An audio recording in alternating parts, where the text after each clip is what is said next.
welcome back to my channel. Pada kesempatan kali ini kita akan bahas mengenai selak-beluk pertambangan yang ada di Indonesia, khususnya mengenai pertambangan batuan yang ada di Indonesia. Mulai dari definisi pertambangan batuan, bahan galian seperti pengertian dan klasifikasinya, perizinan pertambangan, serta upaya reklamasi yang dilakukan pasca pertambangan. Oke, langsung saja masuk ke pembahasan yang pertama.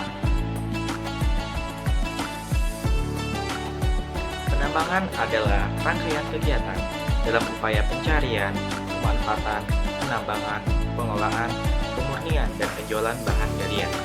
Bahan galian juga dibagi menjadi 4 kategori, yaitu mineral, batu bara, panas bumi, minyak, dan gas. Nah, pertambangan mineral ini digolongkan menjadi 4, yaitu mineral radioaktif, mineral logam, mineral non-logam, serta pertambangan batuan. Mineral yang termasuk ke dalam pertambangan radioaktif yaitu antara lain radium, thorium, dan uranium. Untuk yang mineral logam itu terdiri dari emas, tembaga, perak. Untuk yang mineral non logam antara lain itu intan, bentonit. Untuk yang mineral batuan itu seperti batuan pada umumnya yaitu andesit, tanah liat, tanah uruk, kerikil sungai, serta pasir bumi. Merupakan sekumpulan mineral-mineral yang menjadi satu, bisa terdiri dari satu atau lebih, seperti itu. Dalam ilmu geologi, batuan merupakan benda padat yang terbentuk secara alami dari mineral. Nah, kenapa sih batuan dan mineral itu dibedakan gitu? Berbeda karena mineral itu adalah padatan non-organik yang terbentuk secara alami, di mana memiliki komposisi kimia yang spesifik dan struktur kristal yang khas. Sementara batuan itu berupa dapat terbentuk dari 2 mineral atau lebih.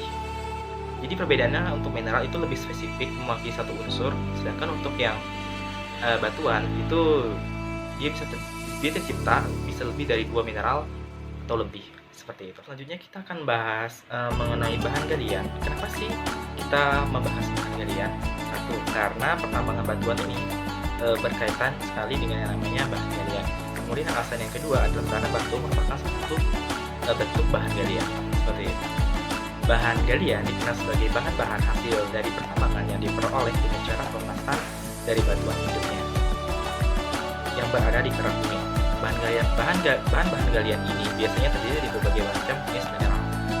Mineral sendiri merupakan bahan kandungan yang ada di dalam kerak bumi yang bisa berupa padat, gas, maupun cair.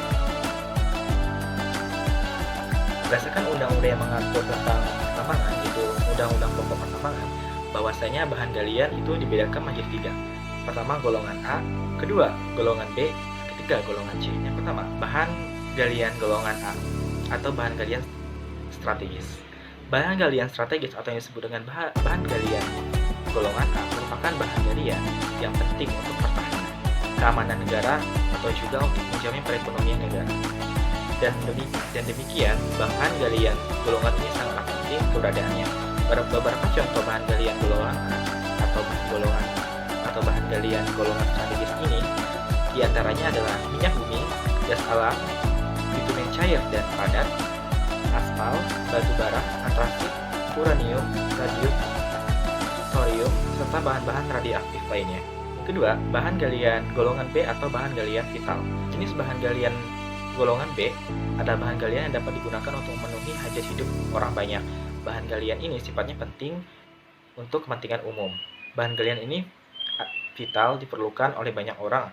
Adapun beberapa jenis bahan galian ini atau golongan B, yaitu diantaranya ada besi, mangan, bauksit, titanium, tembaga, timbal, seng, emas, platinum, perak, air raksa, intan, kristal, kuarsa, yodium, balerang, dan logam-logam lainnya.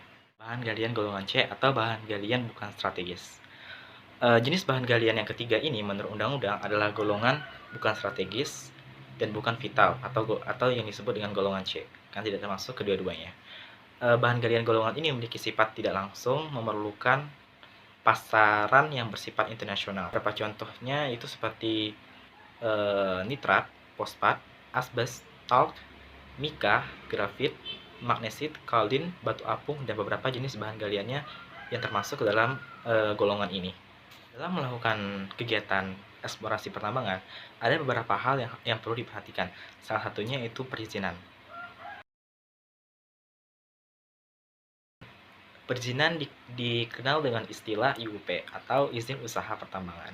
Izin usaha pertambangan adalah izin untuk melaksanakan kegiatan pertambangan di wilayah Negara Kesatuan Republik Indonesia, yaitu meliputi kegiatan penyelidikan umum, eksplorasi, studi kelayakan, konstruksi, penambangan, pengelolaan dan pemurnian, pengangkutan dan penjualan, serta kegiatan pasca tambang yaitu reklamasi. Adapun persyaratan yang harus dipenuhi untuk mendapatkan izin usaha pertambangan ini itu meliputi persyaratan administrasi, yang kedua yaitu persyaratan teknis, ketiga persyaratan lingkungan, serta persyaratan finansial. Keempat persyaratan tersebut itu harus dipenuhi agar kita dapat memperoleh izin usaha pertambangan. Izin pertambangan khususnya untuk penambangan batuan, yang pertama adalah persyaratan administratif. Untuk persyaratan administratif penambangan batuan itu seperti surat permohonan, profil badan usaha, akta pendirian badan usaha, nomor pokok wajib pajak, susunan direksi, dan daftar pemegang saham, serta surat keterangan domisili. Persyaratan teknis. Untuk persyaratan teknis yang harus dipenuhi yaitu terdiri dari peta wilayah yang dilengkapi dengan batas koordinat geografis, lintang, dan bujur. Kemudian yang kedua, laporan lengkap eksplorasi. Kemudian yang ketiga yaitu laporan studi kelayakan. Yang keempat, rencana reklamasi dan pasca tambang. Yang kelima, rencana kerja dan anggaran biaya. Keenam, rancangan pembangunan sarana dan prasarana penunjang kegiatan operasi produksi. Dan yang terakhir yaitu tersedianya tenaga ahli yang berpengalaman minimal 3 tahun. Yaitu persyaratan lingkungan. Adapun persyaratan lingkungan yang harus dipenuhi untuk memperoleh izin usaha pertambangan yaitu meliputi 1. Pernyataan kesanggupan untuk mematuhi ketentuan peraturan perundang-undangan di bidang perlindungan dan pengelolaan lingkungan hidup. Yang kedua, persetujuan dokumen lingkungan hidup sesuai dengan ketentuan peraturan perundang-undangan. Ada persyaratan finansial. Persyaratan finansial ini meliputi laporan keuangan tahun terakhir yang telah diaudit oleh akuntan politik. Kedua, bukti pembayaran iuran tetap minimal 3 tahun terakhir, dan bukti pembayaran pengganti investasi sesuai dengan nilai penawaran lelang bagi pemenang. Setelah kita membahas mengenai pertambangan, mulai dari definisi pertambangan, klasifikasi bahan galian, kemudian upaya untuk memperoleh izin usaha pertambangan, selanjutnya pembahasan terakhir kita adalah membahas bagaimana upaya reklamasi yang dilakukan pasca pertambangan. Ada 3 langkah yang dilakukan dalam upaya reklamasi lahan pertambangan pasca penambangan, yaitu pertama penataan lahan, kedua revegetasi, kemudian yang ketiga penyelesaian akhir. Pertama ada penataan lahan. Dalam penataan lahan ini meliputi berbagai macam kegiatan seperti penataan permukaan tanah, penimbunan kembali lahan bekas tambang, yang kemudian penebar tanah zona pengakaran, pengendalian erosi dan pengelolaan air, serta penanaman. Untuk yang bagian penanaman itu biasanya ditanam dengan tanaman penutup atau yang kedua tanaman sawit, revegetasi.